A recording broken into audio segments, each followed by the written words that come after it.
très heureux de vous accueillir.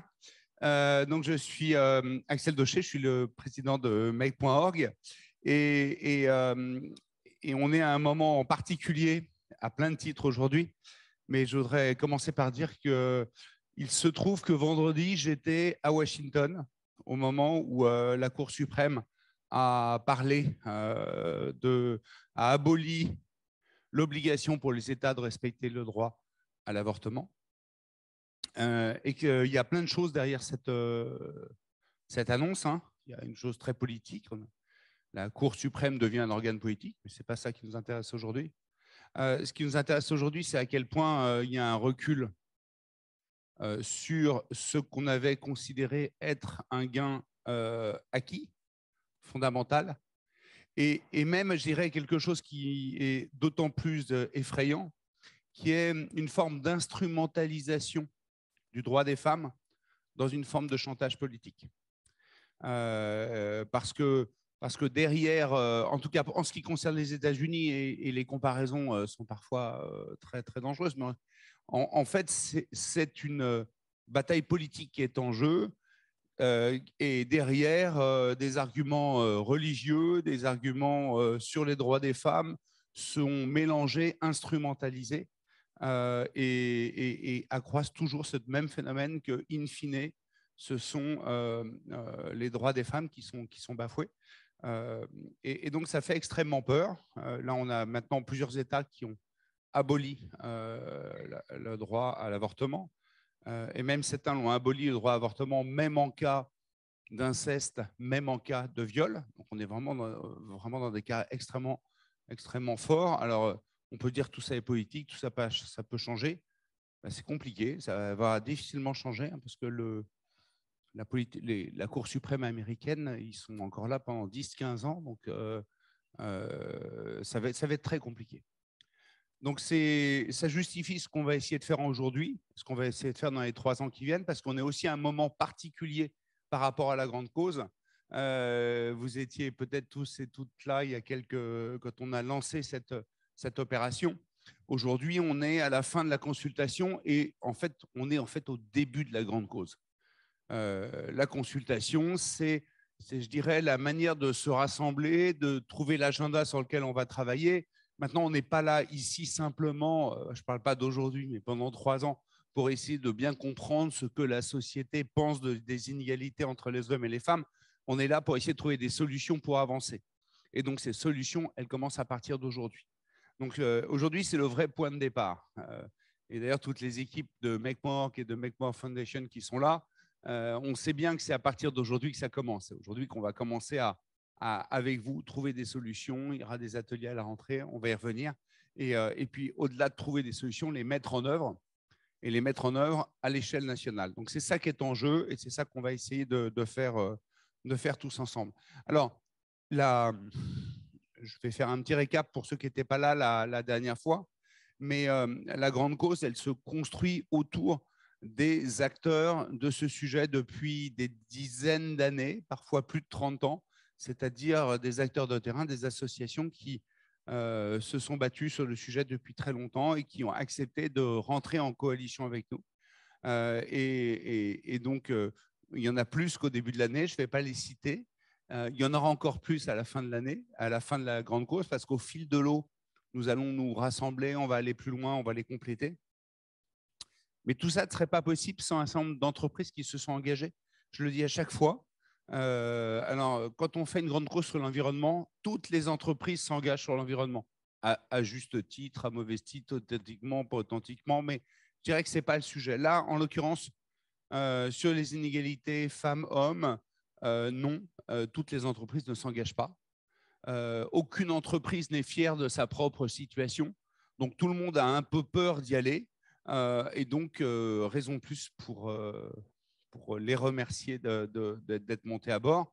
Rothschild & Co, Universal Music et LVMH qui vraiment se sont engagés et parfois en interne on se sont battus pour pouvoir prendre ce risque-là d'être avec nous dans cette aventure, mais aussi Clear Channel, Cdiscount et EY qui est un partenaire très particulier, qui est celui dont les consultants vont venir travailler pratiquement à la mise en place de toutes les actions. Donc voilà, merci à eux et puis surtout merci à vous d'être là parce que c'est avec vous qu'on arrivera à faire quelque chose. Et puis, on va rentrer dans le vif du sujet et je vais juste commencer par rappeler un peu ce que je disais tout à l'heure, c'est comment se séquence notre aventure. Nous finissons aujourd'hui le bout bleu, qui a l'air d'être un tiers des 3 ans. Ce n'est pas un tiers des 3 ans, c'est 2 mois et demi, c'est ce qu'on vient de finir. Et on va donner les résultats de la consultation.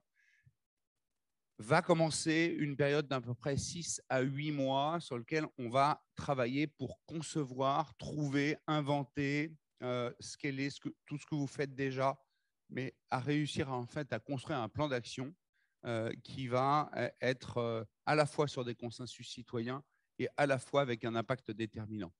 Et ce plan d'action, c'est une dizaine d'actions qu'on va extraire pendant ensuite 2 ans, et c'est la partie verte, on va les mettre en œuvre. Et là, on mesurera l'impact au fil de l'eau et on travaillera avec vous. On reviendra sur les étapes suivantes en fin de repas. Alors, la consultation elle-même, elle a été un énorme plébiscite. On est à 260 000 participants, plus de 2000 propositions. Alors, Victor a l'habitude de dire que quand on passe les 2000, on a passé la taille d'un livre, en fait. Un petit livre, c'est l'équivalent de 2000 propositions.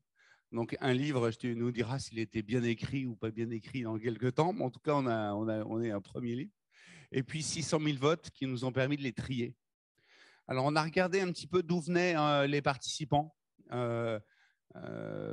pour voir pour pouvoir bien interpréter les résultats. Alors là, on a plein de petits de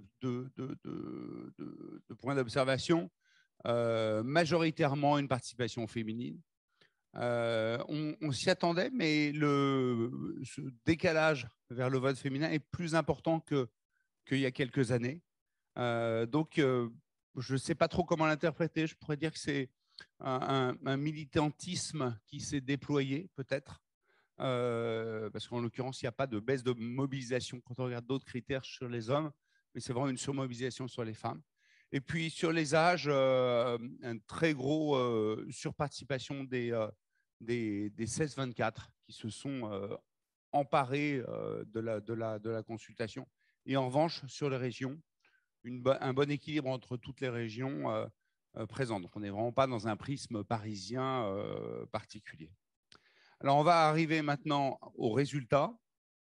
Ce qu'il faut que vous compreniez, c'est que je vais être un peu provocant, mais quand on fait une consultation citoyenne, on ne va pas chercher des solutions toutes faites, on ne va pas chercher ni même une cohérence, ni même des choses faisables. Ce qu'on va chercher, c'est l'espace commun sur lequel on va ensuite pouvoir trouver des solutions.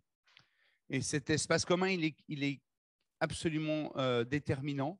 On ne peut pas travailler collectivement avec une soixantaine d'associations sur des sujets sur lesquels tout le monde n'est pas d'accord.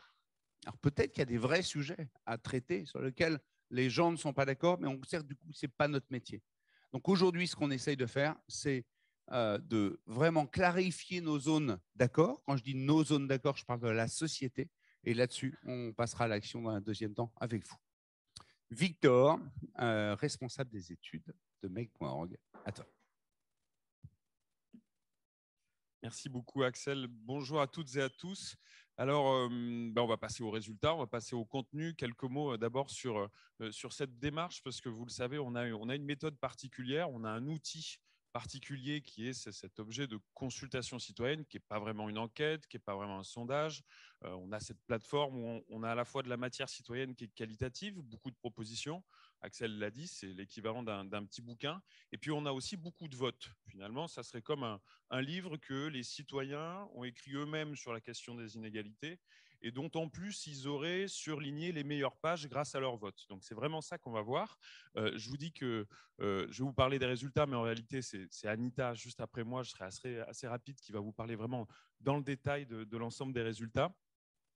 Un point de méthode justement avant pour comprendre comment on est arrivé à analyser, à isoler ces points de consensus, ces points de controverse. Alors, ce que vous voyez ici, on retrouve un peu plus de 2000 propositions. Il y en a un certain nombre qui ont été modérées, validées, parce que chacune des propositions a été traitée humainement à la main. Donc, certaines propositions étaient mal écrites, certaines propositions étaient en double. Donc, on a mis un peu de côté ces propositions pour organiser un débat sincère et intelligible sur la question des inégalités.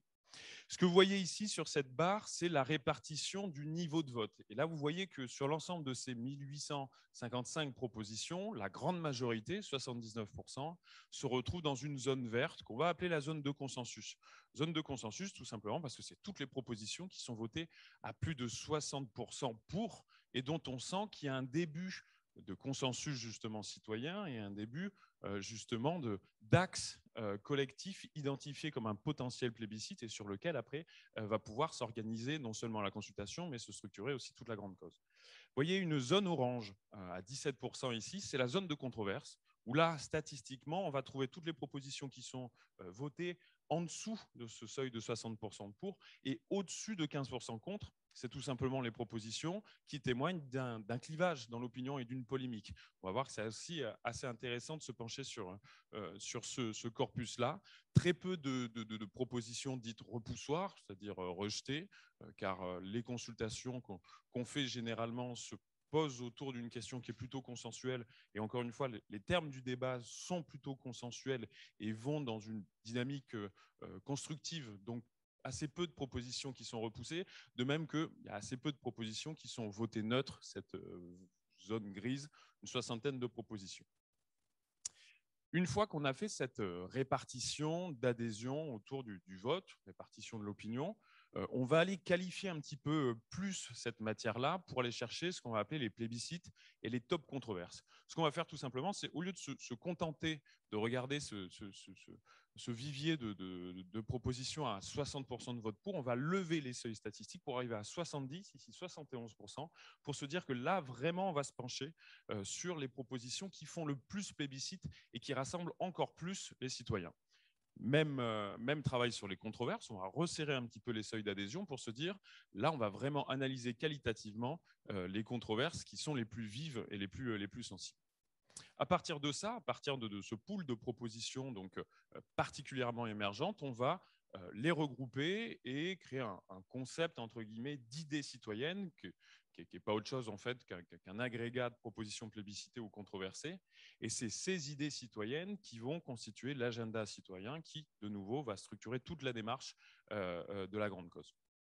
Alors, avant de vous montrer ce panorama des idées, ce qu'on peut retenir sur les idées plébiscitées par les citoyens, c'est qu'il y a 6 axes, 6 grands axes qui finalement sont la cartographie des champs, des grands champs sur lesquels les citoyens sont d'accord pour agir et lutter contre les inégalités. Vous pouvez le voir, c'est des champs qui sont identifiés, connus, y compris évidemment par vous-même. Ce qu'on peut distinguer quand même, c'est qu'ils sont classés un peu par poids, donc par presque ordre de priorité ou ordre de volume de priorité citoyenne. Les deux premiers, c'est des sujets. La sensibilisation et la question des violences, c'est des sujets à traiter en priorité. Et puis, les 4 autres, c'est presque des domaines. La question de l'entreprise, on le sait à chaque fois qu'il y a des études d'opinion sur la question des inégalités. Les inégalités perçues sont en premier lieu dans l'entreprise, avant la sphère domestique ou avant même la question éducative. La question de la santé des soins, la parentalité des institutions. Ça, c'est un petit peu nos 4 domaines, en plus des sujets finalement qui traversent un peu tous ces champs-là, sensibilisation et violence, dans lesquels s'organisent les idées plébiscitées. Alors, ces idées plébiscitées, je vous les montre. Alors, peut-être que là, c'est un peu petit, mais on peut lire quand même. Ce que vous voyez ici, c'est peut-être la slide la plus importante en fait, de toute la consultation parce que c'est la plus récapitulative. Dans cette slide, on trouve vraiment, de manière synthétisée évidemment, l'intégralité des 17 idées plébiscitées, 7 controverses de la consultation, organisées dans les champs, les axes que je viens de citer. Vous voyez des bulles de tailles différentes parce que les bulles aussi sont modélisées sur le poids des idées, c'est-à-dire l'occurrence du nombre de propositions. Et donc, on voit, je vais passer en revue brièvement et puis je laisserai Anita aller dans le détail, pas de toutes les idées parce que c'est un peu long, on n'a pas vraiment le temps, mais au moins de certains zooms qu'on pourrait faire sur ce qu'on a trouvé, en tout cas, de plus intéressant à creuser. Pardon. Sensibilisation, représentation, c'est le premier axe. Et vous voyez cette idée, la plus grosse idée, sensibiliser à l'égalité et au respect des femmes, en particulier dès le plus jeune âge. C'est le premier consensus, on va revenir dessus. Et puis dans l'axe sensibilisation, il y a aussi des idées plus petites, mais aussi plus qualifiées. Mieux respecter les libertés de choix des femmes, liberté de s'habiller, liberté conjugale, liberté de sexualité également. Réhabiliter à la place l'influence des femmes dans l'histoire, la culture. Une idée aussi plus qualifiée sur les stéréotypes de profession. Un axe très important, évidemment, sur les violences, avec le mot d'ordre, la question de la prise en charge qui est réaffirmée de nouveau.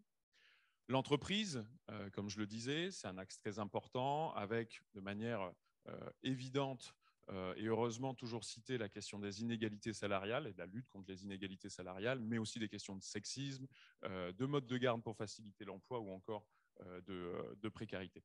Santé, soins, des idées très importantes sur l'accès aux soins, que ce soit sur des prestations de santé ou des services aussi de santé. Et puis, on va le voir, c'est assez intéressant, des questions peut-être plus émergentes de précarité menstruelle et aussi de violence médicale et obstétricale.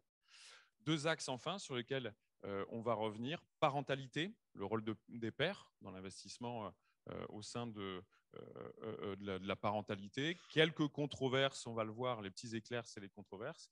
On essaiera de revenir dessus. Et enfin, un dernier petit axe avec une idée qui est très importante et là aussi assez émergente, l'idée d'interdire la présence d'hommes politiques accusés de violences sexistes. Ça, c'est le programme, c'est la palette des idées citoyennes. Je le redis, c'est très important puisqu'on va faire des ateliers finalement qui seront articulés sur ces idées. Donc vraiment, ça structure toute la démarche. Et avant de passer la parole à Anita pour revenir un peu plus dans le détail, je vous l'ai dit, on ne va pas tout voir, mais je vous rappelle que ce rapport de consultation et l'ensemble des résultats seront disponibles dès aujourd'hui en fait, hein, sur le site make.org, sur la page dédiée aux résultats, et vous pourrez en prendre connaissance de manière plus complète et plus exhaustive. Bien, je vais laisser la parole à Anita pour explorer un petit peu plus tous ces axes et certaines de ces idées. Merci. Bonjour, donc, moi je travaille avec Victor dans l'équipe Data Études. Donc, on s'est occupé d'analyser toutes ces propositions donc, et les dynamiques de bots liées à ces propositions. Donc, avec moi, on va faire des zooms, des focus sur des idées qui nous paraissent plus intéressantes, percutantes à voir avec vous aujourd'hui. Donc, je vais commencer.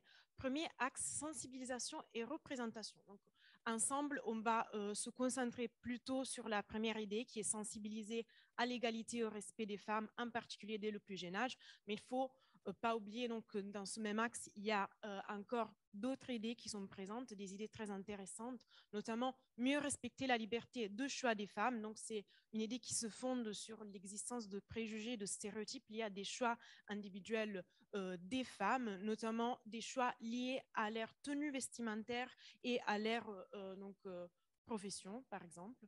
Une autre idée sur le fait de réhabiliter une idée consensuelle, donc une idée qui a recueilli majoritairement de votes favorables, je tiens à souligner, donc une idée sur le fait de réhabiliter la place et l'influence des femmes dans l'histoire, la culture et les sciences. Donc, on insiste dans cette idée sur la volonté de axer les programmes scolaires, les manuels et les livres sur l'influence et le rôle que les femmes ont eu dans l'histoire et dans les autres disciplines. Donc, on y voit la volonté de lutter contre l'invisibilisation du rôle des femmes dans l'histoire. Une autre idée sur le fait de déconstruire les stéréotypes de profession et inciter les femmes à investir certains secteurs. Donc, cette idée se base sur un postulat assez commun selon lequel les femmes sont cantonnées majoritairement à des familles de métiers. Donc, on y voit là-dedans la volonté de mieux orienter les choix professionnels des femmes, donc pour garantir leur présence, notamment dans des secteurs d'avenir, comme le secteur numérique. Et une dernière idée, c'est une idée controversées. Aujourd'hui, on va se concentrer plutôt sur les consensus. Mais donc, pour vous donner un aperçu de la richesse de ces résultats, je vais citer aussi la controverse. Donc, interdire les jouets et les vêtements jarrés. Donc, notamment, les citoyens sont pas d'accord. Donc, cette idée a obtenu autant de votes favorables que de votes contre sur le fait de supprimer, par exemple, des rayons filles-garçons dans les magasins ou dans les boutiques en ligne. Donc voilà, pour vous donner un aperçu de la richesse, de la densité de cette taxe. Ensemble, donc, on va voir la première idée. Donc, sensibiliser à l'égalité au respect des femmes, notamment dès le plus jeune âge. Donc là-dedans, on a plusieurs sujets de sensibilisation et donc plusieurs publics. Le public auquel on s'adresse le plus dans cette idée est le public des jeunes et des enfants, donc notamment en milieu scolaire. Donc, on s'adresse énormément aux élèves et aux étudiants. Donc, on veut leur expliquer, on veut les sensibiliser, éduquer. Là-dedans, on a un champ sémantique de synonymes qui est très, très large. On veut les sensibiliser donc aux enjeux liés aux inégalités et aux violences subies par les femmes. Mais pas que. Plus concrètement, on veut leur expliquer des notions beaucoup plus concrètes, donc liées à, par exemple, au consentement, aux préjugés, à la charge mentale. Donc, je cite, par exemple, ingénieuse de l'INSI Poitiers, qui a obtenu, proposition qui a obtenu 92% de votes pour. Il faut éduquer les filles et les garçons à l'égalité des sexes dès le plus jeune âge pour que tous aient les mêmes opportunités de réussite. Lou, 21 ans, 84% de votes pour. Il faut aborder la notion de consentement dès l'école primaire avec des mots adaptés aux enfants. Donc, comment faire cela? Les citoyens le réaffirment. C'est des mesures qui sont probablement déjà existantes, mais les citoyens réaffirment donc la volonté de faire cela à travers la mise en place de campagnes de prévention, de sensibilisation, d'information, notamment grâce à l'accompagnement d'experts, donc à l'accompagnement d'associations. Je cite le collectif féministe contre le viol. Il faut faire des campagnes de prévention contre les agressions sexuelles dans les écoles par des associations spécialisées. Donc, je me répète, des mesures probablement existantes, mais l'intérêt, c'est de montrer comment les citoyens réaffirment la volonté d'améliorer ces mesures et de les accélérer en quelque manière. Je continue. Deuxième volet de cette grande idée, donc vous voyez, on l'a présenté sur deux diapositives.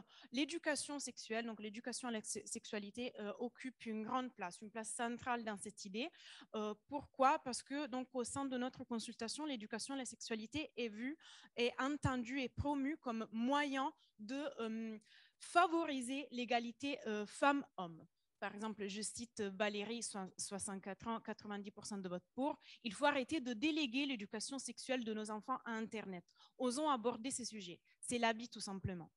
Donc, comme je disais, moyen de promouvoir la diversité et le respect. Donc, je cite Sarah, 22 ans. D'ailleurs, vous voyez les propositions encadrées. Il faut instaurer lors de cours d'éducation sexuelle ou autre l'importance du respect de l'autre, des genres et des orientations sexuelles. Donc, un autre public envisagé, c'est le public donc, des filles, spécifiquement des filles. Donc, on y voit la volonté dans cette idée d'éduquer spécifiquement les filles à avoir confiance à elles pour faire face à des situations de danger, mais pas que, aussi pour atteindre des objectifs professionnels et personnels toujours plus grands. Et on veut aussi donc, éduquer spécifiquement les garçons. Donc, vous voyez les différents publics identifiés à reconnaître des mécanismes, des idéologies de domination, on suppose, qui les concernent pour éviter de les perpétuer. Donc, je cite Marie, 28 ans, 84 de vote pour. Il faut éduquer les jeunes garçons contre le machisme exacerbé qu'ils subissent et qu'ils peuvent produire. Donc, et dernier public identifié dans cette idée, les professionnels. Donc, on veut aussi former spécifiquement les professionnels de l'éducation à l'égalité femmes-hommes. Donc, je vous propose d'écouter la proposition de Revel. Donc, ensemble, je vais la lancer. Donc, une proposition qui faisait partie de cette idée, qui fait partie de cet acte.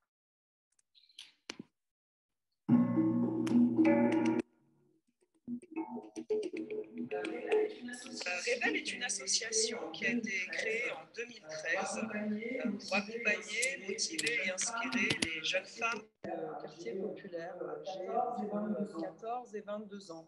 On les accompagne à la fois sur le plan personnel et professionnel dans une logique d'empowerment global. Et à cet effet, on a développé différents types de programmes qui permettent d'une part de travailler la confiance en soi, la connaissance en soi, les barrières limitantes, quelles sont mes valeurs, mes forces, et à quel point je peux me projeter sur un champ des possibles plus large. C'est d'élargir effectivement tout cet univers et ce champ des possibles pour ces jeunes femmes.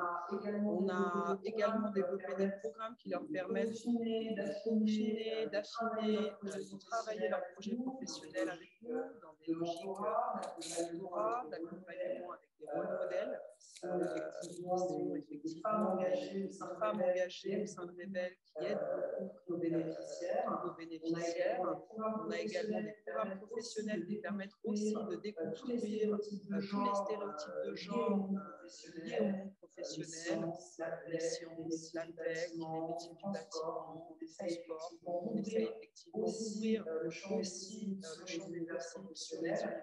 Et enfin, Rebelle aussi, l'ADN de Rebelle existe notamment grâce à sa communauté de femmes engagées, que ce soit des bénéficiaires qui nous viennent des anciennes, des alumni.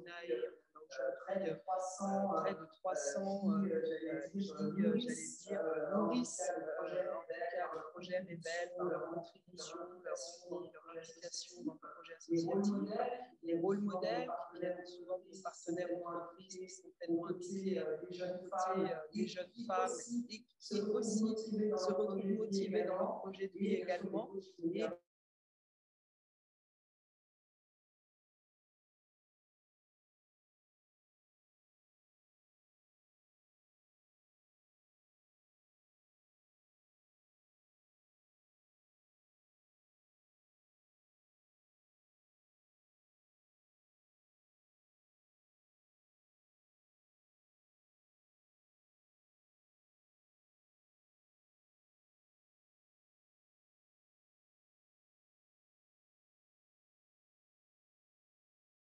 Et de préjugés, parce que l'action qu'on mène au quotidien, en fait, on la mène avec ce qu'on appelle un triple déterminisme pour les jeunes femmes de quartier populaire, un déterminisme de genre qu'on connaît bien, mais auquel se surajoute un déterminisme social, par leur origine et un déterminisme de territoire, par leur lieu de résidence, souvent dans les quartiers hyper-politiques de la ville. Et donc, effectivement, il est difficile, en tout cas pour ces jeunes femmes-là, de ne parler que d'un type de préjugé, de discrimination, de déterminisme. Et je dirais que le travail de Rebelle au quotidien, c'est de travailler en profondeur tous ces freins bloquants, ces préjugés qui effectivement sont en tout cas des freins à l'évolution et à l'ouverture du champ des possibles de toutes ces jeunes femmes de quartier populaire. Donc, nécessité à agir sur différents plans pour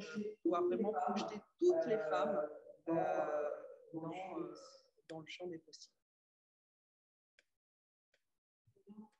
Rebelle, merci. Proposition qui est très, très cohérente, comme vous voyez, avec le reste des idées qu'on a mentionnées, donc qui appartiennent à cet axe extrêmement riche et intéressante. Donc, on peut continuer. Je vais vous présenter ce deuxième axe, donc violence sexiste et sexuelle. Comme on a fait tout à l'heure, on va faire un zoom sur la première idée qui est garantir une meilleure prise en charge pour les femmes victimes de violences. Mais je vais quand même vous introduire brièvement le reste des idées présentes dans cet axe. Donc, éradiquer la culture du viol. Donc là, on y voit la volonté, donc un grand consensus autour de la dénonciation et de la dénormalisation du viol au sein de la société à travers des mesures, des initiatives comme par exemple élargir, moderniser la définition du viol dans le droit pénal ou encore sensibiliser les jeunes aux conséquences psychotraumatiques du viol. On continue, autre idée présente, alourdir les peines pour les agresseurs, donc un fort consensus sur la volonté de durcir les sanctions et les peines pour les agresseurs. Lutter davantage contre le harcèlement de rue, donc le consensus autour du fait de mieux protéger les femmes victimes de harcèlement à caractère sexiste, notamment dans les espaces publics et notamment dans les transports en commun. Et après, une dernière controverse sur le fait d'apprendre aux femmes des techniques d'autodéfense. Donc, je répète, il s'agit d'un sujet clivant. Donc, une controverse est un sujet clivant sur lequel les citoyens ne sont pas forcément d'accord. Notamment, ils ne sont pas forcément d'accord sur le fait d'obliger les jeunes filles à avoir des cours d'autodéfense pour faire face au danger. Donc, on revient à la première idée, on va faire un focus, donc garantir une meilleure prise en charge pour les femmes victimes de violences. Il s'agit d'une grande idée, grande idée en termes de volume extrêmement riche. Donc, on va la présenter sur plusieurs diapos. Donc, premier volet, première dimension de cette idée, le volet judiciaire. Donc, la volonté donc, des citoyens d'améliorer et accélérer les procédures judiciaires. Donc, notamment, nos citoyens sont d'accord pour créer des tribunaux spéciaux, veiller à l'application des sanctions après le procès, mais aussi un côté juridique. Donc, les citoyens sont d'accord aussi pour lever la prescription pour les viols et les agressions sexuelles, intégrer le terme féminicide dans le code pénal. Donc, plusieurs mesures ambitionnées par nos participants. Donc, deuxième volet, c'est un volet relatif à l'accès à tous les services d'aide et d'accompagnement pour les femmes victimes de violences, donc y compris les associations, notamment grâce à une meilleure communication sur ces dispositifs. Donc, je cite France Victimes, la proposition encadrée, 92% de vote pour. Il faut garantir un accès numérique et physique facile à tous les services d'aide et d'accompagnement des personnes victimes de violences. Je continue toujours sur la même idée de la prise en charge. Donc, un autre volet qui suscite un grand consensus dans cette idée, c'est le volet sur la formation des forces de l'ordre au recueil de la parole. Donc, il y a une volonté de mieux former les forces de l'ordre, notamment dans le contexte d'un dépôt de plainte, pour mieux prendre en charge, pour mieux accompagner les femmes victimes de violences. Donc, je cite Clémence, 91% de vote pour. Il faut former les policiers qui reçoivent les victimes de viols et agressions sexuelles afin de les accompagner correctement. Annie, 88% de vote pour. Il faut que les policiers gendarmes soient mieux formés afin que les femmes ne ressentent pas une double peine quand elles portent plainte. Vous voyez, on a souvent, d'un point de vue sémantique, on retrouve souvent ce genre d'expression double peine, mieux prendre au sérieux, des termes qui nous font imaginer, donc qui nous font supposer que donc, les femmes revendiquent plus de crédibilité d'un point de vue judiciaire, d'accompagnement judiciaire. Autre volet sur les mesures donc, de protection. Donc, vous voyez chronologiquement, on suit donc, le processus judiciaire. Donc, autre volet sur les mesures à déclencher donc, après donc, le dépôt de plainte. Les participants et donc, sont d'accord sur le fait d'accélérer des procédures, des mesures, donc de les améliorer.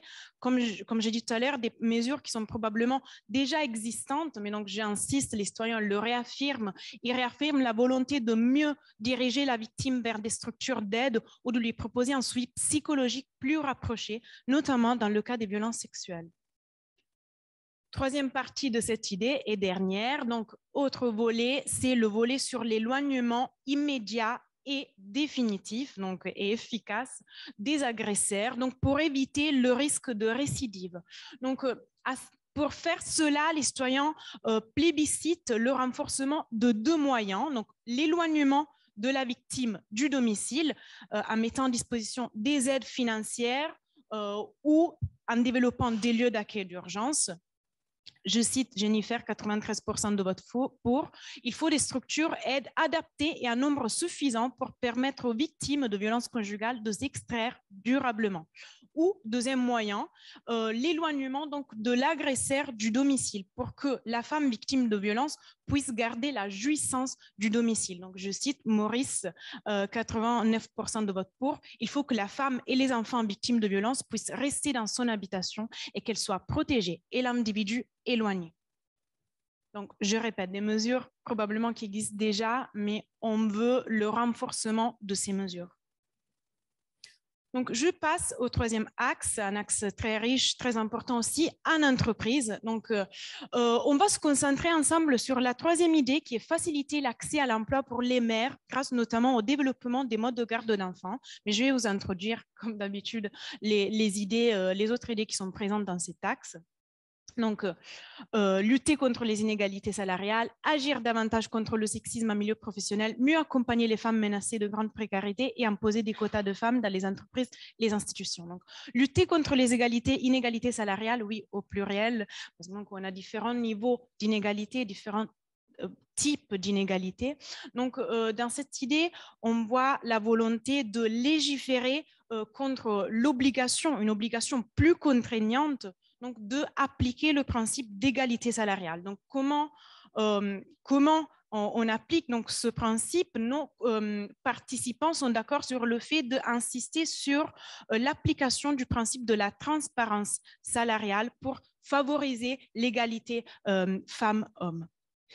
Donc, on continue à agir davantage contre le sexisme en milieu professionnel. Donc, un libellé, une intitulée plutôt large, mais on a des mesures assez concrètes dans cette idée. Donc, notamment, on parle globalement de formation, donc former les collaborateurs et les managers, et de sanctions judiciaires aussi. Donc, sanctionner les collaborateurs et les managers, donc qui ont été informés, par exemple, de un événement à caractère sexiste, mais qui l'ont ignoré. Mieux accompagner les femmes menacées de grande précarité, une idée extrêmement intéressante. Donc, les participants ont identifié 3 critères de précarité. Donc, pour détecter des situations qui nécessitent une meilleure prise en charge. Donc, on veut accompagner les femmes issues, les jeunes filles issues de contextes familiaux extrêmement difficiles, donc qui ont déjà bénéficié de protection. On veut mieux accompagner les femmes seniors, donc dans la recherche d'emploi notamment, et on veut aussi mieux accompagner très intéressant aussi, les familles monoparentales. Donc, on a aussi un critère de monoparentalité pour détecter des situations de précarité. Donc, une petite idée sur la prise en charge pour les femmes menacées de précarité. Et une dernière idée controversée, donc une idée qu'on voit souvent au cours de nos consultations, donc, qui est souvent objet de clivage au sein de la société, donc le fait d'imposer des quotas de femmes dans les entreprises et les institutions. Donc, comme je vous ai dit, on va voir ensemble cette idée qui nous paraissait très, très intéressante et pertinente.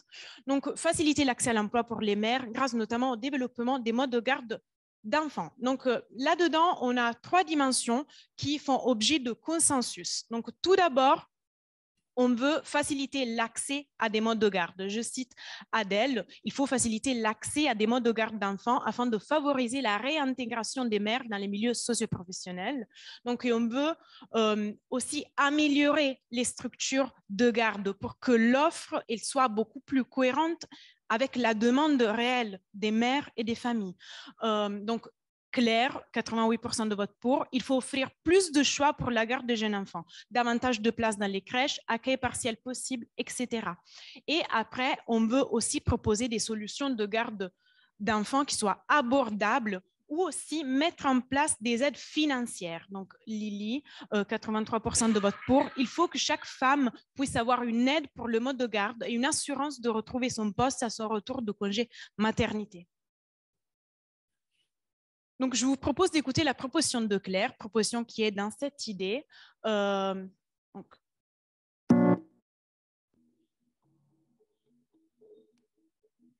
je m'appelle Claire, j'ai 37 ans, 2 enfants de 5 et 3 ans. Je suis mariée, j'habite à côté de Lille et je suis cadre dans le secteur privé, dans une entreprise de distribution. Et donc, ma proposition était la suivante. Il faut offrir plus de choix pour la garde des jeunes enfants, davantage de places dans les crèches, accueil partiel possible, etc. La raison pour laquelle j'ai écrit cette proposition, c'est qu'il y a des études qui montrent que les inégalités femmes-hommes commencent à se creuser lors de l'arrivée des enfants, et notamment avec l'accentuation de la charge mentale des femmes. C'est vrai que la naissance des enfants, c'est une nouvelle organisation, c'est un nouvel équilibre à trouver, c'est ponctué d'imprévus avec des enfants malades, par exemple. Et ça, c'est relativement fréquent et on n'a pas toujours la famille à côté ou des proches à côté pour nous aider.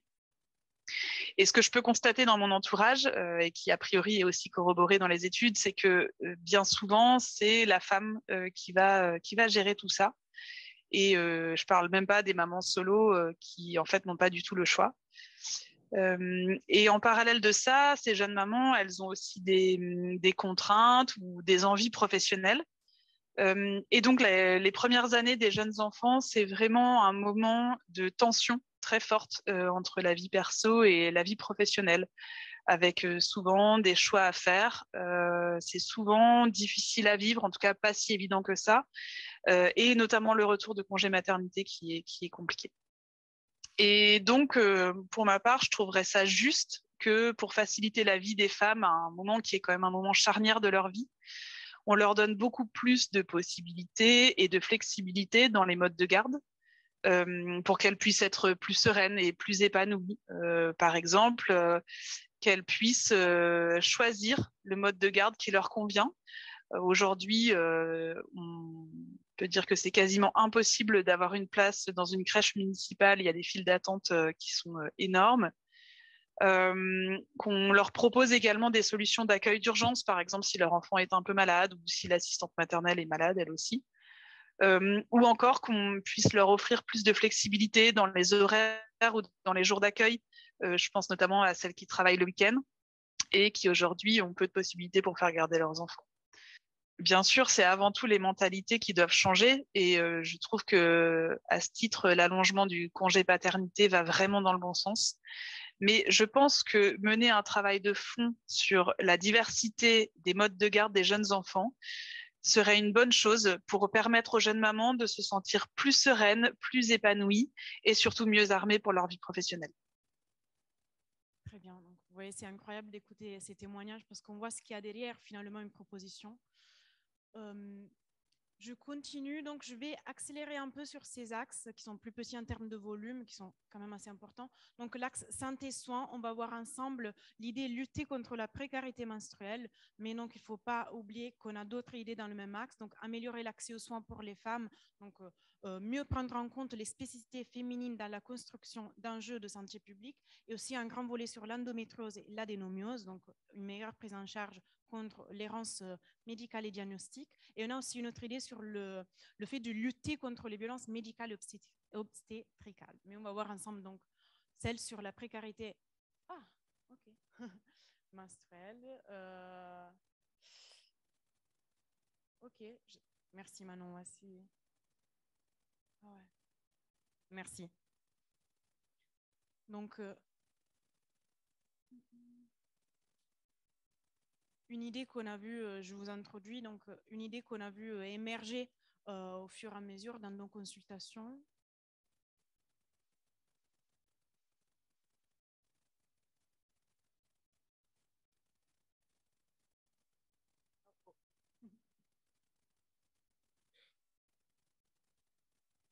Oui, parfait. Ah.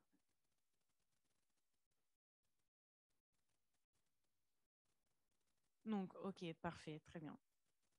Un peu plus bas. Parfait, juste là. Vous voyez là où il y a le petit 23. 23. 24, ouais, c'est bon, parfait. Donc, je disais une idée, désolée, une idée donc qu'on a vu émerger au fur et à mesure dans nos consultations, donc, qui était peut-être moins présente lors de la première grande cause. Donc, c'est très intéressant de voir ça ensemble. Donc, on voit un fort consensus sur le fait de rendre gratuites ou rembourser les protections hygiéniques, y compris celles plus respectueuses de l'environnement. Et comment, bien sûr, en les mettant à disposition des étudiants et des étudiantes dans les établissements scolaires. Anne, 81% de vote pour. Il faut que chaque femme, des premières règles jusqu'aux dernières, ait accès gratuitement aux protections menstruelles si précarité. Encore une fois, la notion de précarité qui ressort. Donc, Camille, il faut rendre gratuit toutes sortes de protections hygiéniques, culottes, serviettes, capes, tampons, maillots de bain menstruels. Et donc, deuxième et dernier volet de cette idée sur le fait d'aller plus loin dans la reconnaissance des protections hygiéniques comme produits de première nécessité en baissant encore la TVA, donc sujet au cœur du débat public. Donc, avant-dernier axe, parentalité. Donc, on y voit 2 controverses. On va aller directement, on va voir directement ensemble le consensus qui nous intéresse le plus. Donc, favoriser l'implication des pères dans le parcours parental. Mais je vous cite aussi, en tout cas, les controverses. Établir un revenu pour les mères et les femmes au foyer et obliger les pères à prendre plus de responsabilités. Donc, favoriser l'implication des pères dans le parcours parental. Donc, consensus sur l'implication, la participation des pères dans le parcours parental qui commence avant l'accouchement, donc dans la phase prénatale pour équilibrer la charge mentale entre femmes et hommes. Antoine, il faut un parcours prénatal qui inclut les hommes afin que le nourrisson puisse être aussi bien pris en charge par les 2 parents. Et donc, une implication majeure qui passe aussi par une même durée de congé paternité et maternité. Sylvain, il faut harmoniser les congés parentaux afin que mère et père puissent participer à l'éducation de leurs enfants. Donc, dernier axe, institution, un petit axe.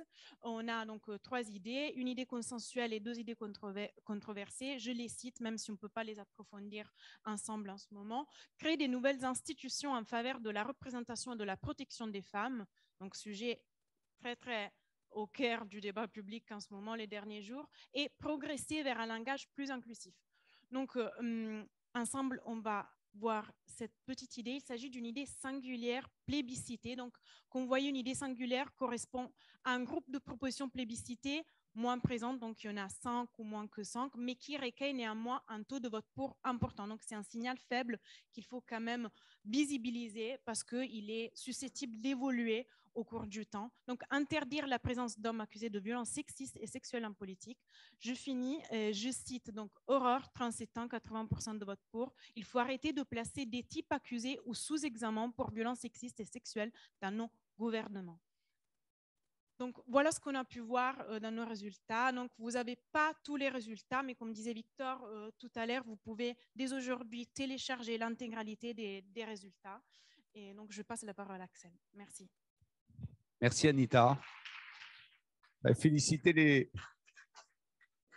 les équipes études et puis bravo, Anita, quand même, hein, qui, comme vous avez pu voir, n'est pas, la langue française n'est pas sa langue maternelle. Et donc, bravo pour la capacité d'expression aussi claire. Moi, je voudrais donner une sorte de point de vue sur ces résultats, mais je sors du côté objectif. Hein. Là, on a vu ce qui était sorti de ça. Moi, j'ai essayé de regarder avec un peu de recul, finalement, qu'est-ce que ça voulait dire. Qu'est-ce que ça voulait dire notamment par rapport à la consultation qu'on a faite il y a 4 ans. Donc, je rentre un peu dans l'interprétation, donc prenez-le vraiment comme étant un point de vue objectif. La première chose, c'est la prépondérance de l'axe de sensibilisation. Sensibilisation, on peut le prendre comme étant un mot un peu mou. En fait, ce n'est pas un mot un peu mou, sensibilisation, c'est le mot de la politique, en fait. Mais la politique avec un grand P, pas celui des personnes politiques. La politique, c'est-à-dire de la société dans laquelle on vit. Et donc, c'est une bonne chose que ce soit absolument prépondérant. C'est à cet endroit-là que se change la perception de la société par elle-même. Et donc, cet axe est prépondérant et au-delà de ça, il s'est renforcé. Il est devenu plus mature par rapport à il y a 4 ans, en nommant la sensibilisation sur les jeunes, bien entendu, mais aussi les hommes, les femmes, tout le milieu des éducateurs, le milieu professionnel. Et puis, je trouve ça très intéressant de voir surgir aussi des sensibilisations comme ceux sur les places des femmes dans l'histoire, la sensibilisation comme ceux sur certains métiers. Vraiment, on sent que la société est en train de cheminer sur ce chemin-là. Deuxième chose qui m'a marqué, c'est… Alors, ça ne m'a pas marqué que les violences en tant que telles apparaissent comme étant un des axes majeurs. On retrouve d'ailleurs les mêmes catégories qu'on retrouvait il y a 4 ans. En revanche, ce qui était plus notable, c'est le fait que, au-delà des violences, c'est leurs impacts qui sont caractérisés de façon beaucoup plus forte. Et leur impact dans 2 directions, en termes de santé et en termes de précarité. Et là aussi, c'est une maturation de la société d'être capable de regarder pas simplement les problèmes, mais les conséquences de ces problèmes de façon à les traiter Donc, on parle de la précarité menstruelle dont on a vu, les violences médicales, les violences obstétriques, mais également tout ce qui est de la précarité face à l'emploi, des types de métiers. On parle de tout ce qui est finalement est la résultante des violences de la société et des violences constatées partout. La troisième chose que je voulais noter, c'est la place particulière de l'entreprise. L'entreprise est à la fois un problème et une solution. C'est un problème parce que c'est un lieu d'inégalité significative. Là, d'ailleurs, les inégalités salariales prennent une place importante dans cette partie-là, mais pas seulement. C'est un lieu de sexisme et c'est aussi un lieu où les précarités et les différences de rôle dans la société peuvent être extrêmement marquées. Mais c'est aussi un lieu agissant, c'est aussi un lieu où les choses se transforment et où on est capable de retrouver des espaces d'amélioration. Donc, je pense que l'entreprise devient un acteur très, très, très important de la lutte contre les inégalités subies par les femmes. Et puis, le dernier élément que je voulais évoquer, c'est vous avez vu, il y a un certain nombre de débats qui sont sortis, qui sont des débats qui sont en résonance avec le débat public. Les hommes politiques et les violences et le fait que s'ils sont accusés, ils ne puissent pas occuper des postes politiques. Mais il y a d'autres sujets, le rôle, la paternité, les limites de la paternité, les obligations de paternité qui sont sorties. Donc, on a un certain nombre de sujets qui sont en résonance, en écho avec la société, et puis avec notamment un certain nombre de clivages un peu idéologiques qu'on voyait déjà il y a quelques temps et qui se renforcent sur l'écriture inclusive, sur les jouets genrés, sur le rôle du père. Donc, on voit bien ces clivages qui arrivent. Maintenant, il ne faut pas se tromper de façon générale, et ça, c'est peut-être l'élément le plus important, la consultation est relativement consensuelle. La réalité, c'est que le combat que vous menez toutes et tous, c'est un combat qui est maintenant porté par la société. Ce n'était peut-être pas le cas il y a 4 ans quand on a lancé le premier débat, on était avant MeToo, mais l'évolution a changé. Ça ne veut pas dire que les problèmes ont changé, hein. Les problèmes sont là, ils sont absolument gigantesques, mais il y a maintenant la place, contrairement à ce qui s'est passé vendredi aux États-Unis, pour une transformation durable de la société. Voilà un point de vue presque subjectif. Et avant de passer à la suite, c'est-à-dire de se dire, mais maintenant, qu'est-ce qu'on va faire de tout ça, on voulait vous proposer de poser des questions, si vous le souhaitez. Plutôt à Anita et Victor. Alors, normalement,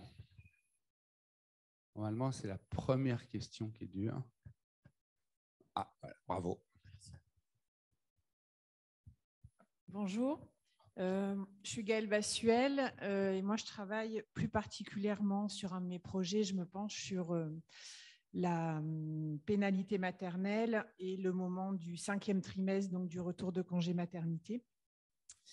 Et c'est un sujet qui particulièrement traverse 5, voire même 6 de vos axes identifiés. Et du coup, je me demandais si dans votre démarche, vous passez d'axe à une matrice pour identifier les points qui peuvent être des leviers très forts pour agir sur plusieurs champs de l'inégalité.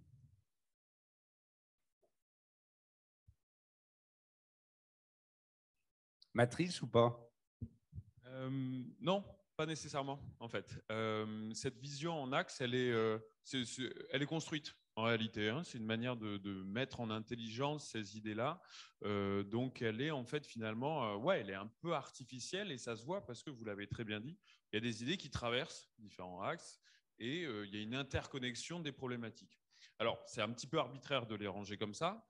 C'est une vision qu'on propose. Ce qui est peut-être plus intéressant et ce qu'on essaye d'analyser de manière plus fidèle à l'esprit citoyen, c'est vraiment les idées et les propositions. Là, on reste vraiment dans pas de surinterprétation. Cette organisation en axe, elle est un petit peu plus interprétative. Là où il n'y a pas forcément besoin de matrice, c'est dans la séquence après de transformation et de concertation, où on va rentrer de manière beaucoup plus profonde dans ces sujets-là et très naturellement, dans les fiches projets et les actions qu'on va collectivement et avec les citoyens penser et qu'on va essayer de qualifier un petit peu plus, on va retrouver, parce qu'on l'a déjà vu aussi dans cette manière de brainstormer, d'aller plus loin sur des idées, on va retrouver cette interconnexion et c'est là où on va pouvoir finalement faire voler un peu en éclats ces catégories et retrouver, mais en fait finalement par le caractère concret et matériel d'une action qu'on va penser, cette matrice qui va relier les problématiques entre elles et très certainement qu'on verra sur les ateliers à suivre pour la rentrée, il y aura des pistes d'action qui répondront de manière vraiment connectée et exhaustive à plusieurs problématiques et finalement à plusieurs des idées qui traversent les axes. Donc je dirais qu'on va voir au moment de la transformation et ça répondra en partie à cette question, je pense. Moi, je suis assez sensible à quand on fait les idées, c'est très compliqué parce que on a envie de. Il y a tellement de choses qu'on pourrait les couper. Enfin, plutôt, en première approche, on pourrait les couper en plein de rondelles différentes d'un point de vue sociologique. La méthode sociologique qu'utilise Victor et ses équipes, elle est ultra objective dans les agrégats. Maintenant, il ne faut pas perdre de vue que notre enjeu, ce n'est pas une sorte de compréhension de où sont exactement tous les problèmes et comment ils se relient entre eux, qui serait une étude presque fonctionnelle de la problématique des inégalités. Nous, c'est où est-ce qu'on peut tous se mettre d'accord pour avancer. Voilà, c'est ça qui nous guide.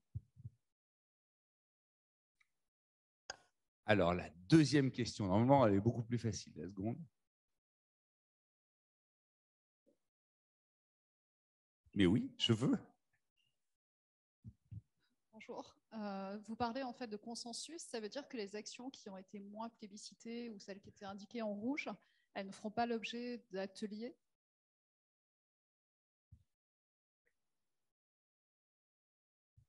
De la même façon, quand on dit ensuite qu'on resserre et qu'on prend vraiment celles qui ont vraiment fait consensus, puis celles qui ont vraiment fait l'objet d'une controverse, est-ce qu'on oublie les questions, enfin les idées qui étaient autour?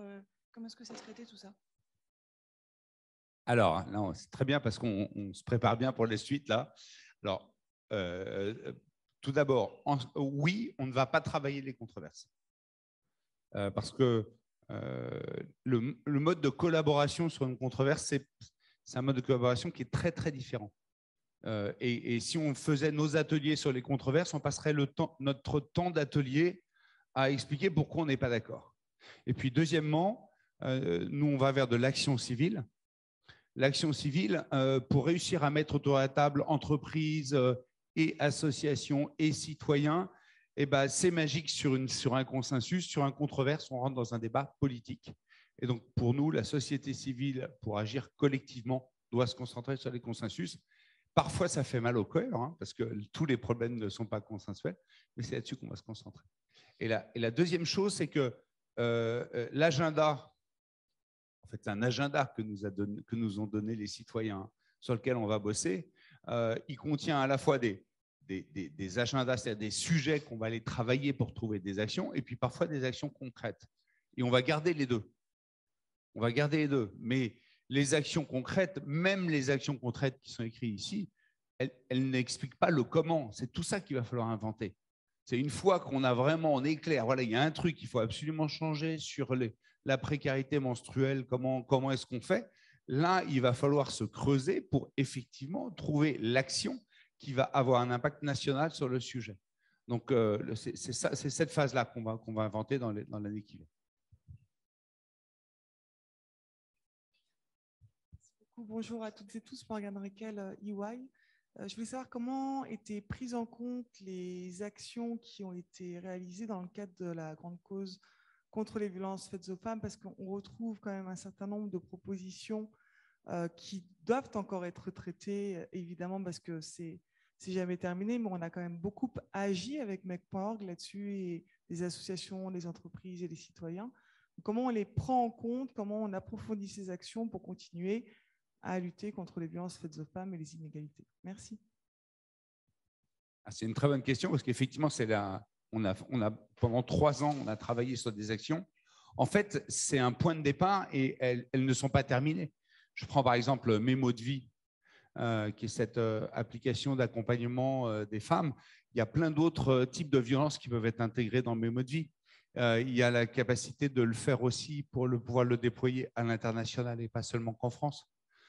Si je prends abri d'urgence, l'utilisation des chambres d'hôtel invendues, on pourrait le systématiser beaucoup plus. On avait une idée qu'on n'a pas réussi à mettre en œuvre, c'est que automatiquement dans Booking, par exemple, ou dans hotel.com ou dans Expedia, que automatiquement, un hôtel qui s'inscrit, on lui offre la possibilité qu'après toutes les chambres disponibles, après 6 heures à 18 heures le soir, il peut décider de mettre 30% à disposition pour des femmes victimes de violences, et ça, d'en faire un événement systématique. Donc, les actions qu'on a construites ont un champ de progression énorme, et l'idée, c'est vraiment d'avancer là où ça fait le plus de sens. Donc, il y a vraiment une capitalisation. Ah, génial. C'est quand ça ne s'arrête plus que c'est top. Bonjour à toutes et à tous. Donc, moi, j'avais une question par rapport à l'intégration. Donc, on a parlé des entreprises au sondage, mais comment ça se passe du côté, justement, des pouvoirs publics, puisqu'on parle beaucoup d'action citoyenne, mais il y a beaucoup de ces leviers qui sont aussi des leviers d'action politique. Donc, je me doute bien des groupes de travail vont se mettre en place, mais comment vont se mettre en place les actions au niveau peut-être un peu plus politique et donc législatif peut-être? Très bonne question. Donc, dans l'engagement collectif, on se concentre sur de l'action civile. On n'est pas un organe de lobbying politique. Une fois que j'ai dit ça, d'abord, on travaille avec le secrétariat d'État. Bon, là, on attend un petit peu que ça se stabilise, mais on travaille avec le secrétaire d'État et notamment le haut-commissaire de façon à leur présenter les résultats. Donc, il y a une sorte d'ancrage assez naturel qu'on a commencé il y a 4 ans, en fait, qui permet de vraiment être aux premières loges de manière à influer en ce qui concerne notamment un certain nombre de sujets qui sont d'ordre politique, effectivement, d'être un porte-voix, et de manière aussi d'être un porte-voix des associations sur des sujets qui touchent vraiment leur manière d'agir, enfin leur propre plaidoyer, et de réussir à créer un effet commun sur le plaidoyer des associations, même si ce n'est pas le plaidoyer de la grande cause. Deuxièmement, quand on arrive aux actions, pas seulement à la fin de la phase de conception, même tout au long des actions, on va créer un écho le plus fort possible avec eux, de façon à maximiser l'impact global. Eux essayent de faire des choses. Alors, je pense chacun et chacune ici ont un avis différent sur à quel point ils font assez, pas assez, etc. etc. Donc, ça, je ne rentre pas là-dedans. Mais néanmoins, la coordination de l'action civile et de l'action publique, c'est extrêmement efficace.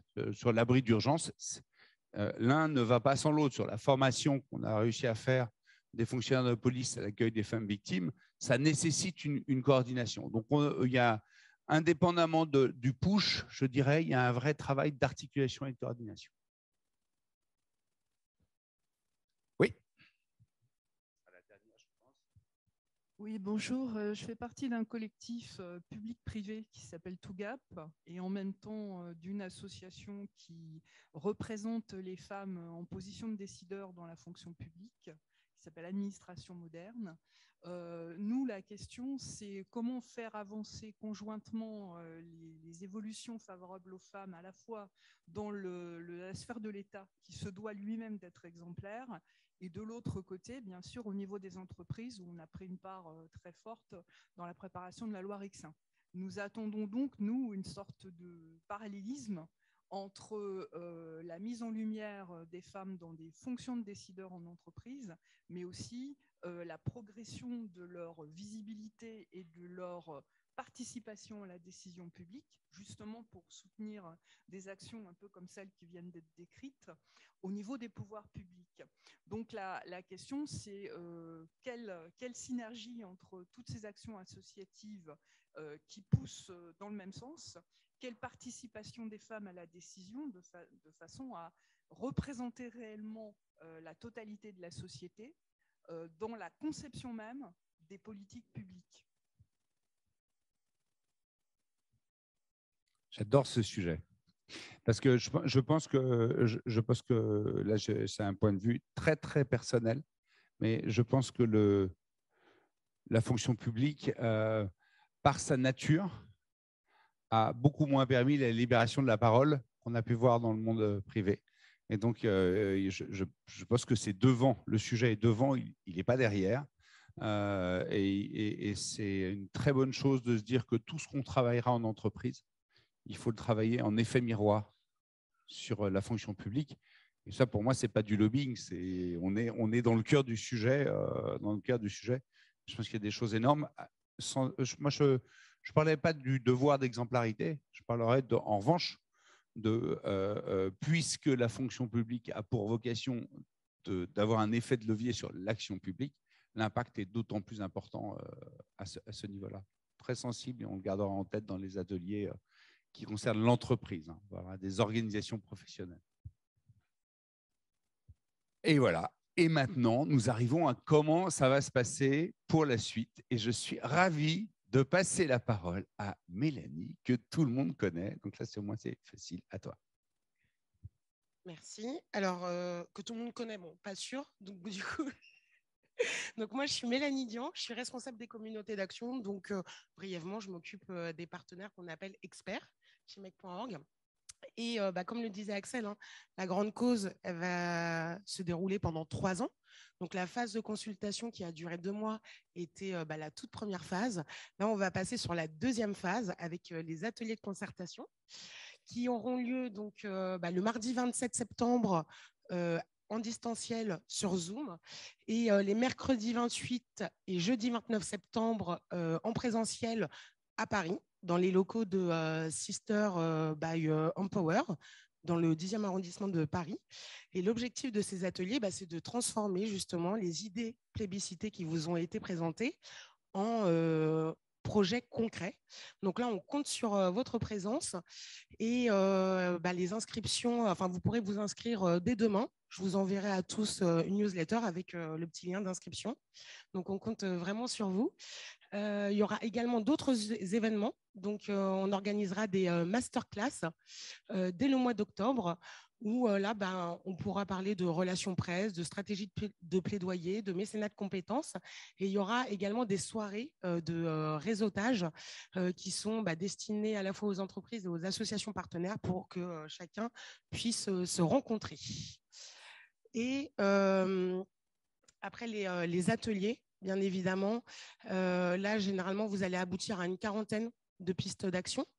Il y aura une présélection d'une 20aine de pistes d'action qui seront mises en ligne sur une plateforme dès le mois de février, où là, on va encore une fois inviter toute la société civile à se positionner sur ces pistes d'action.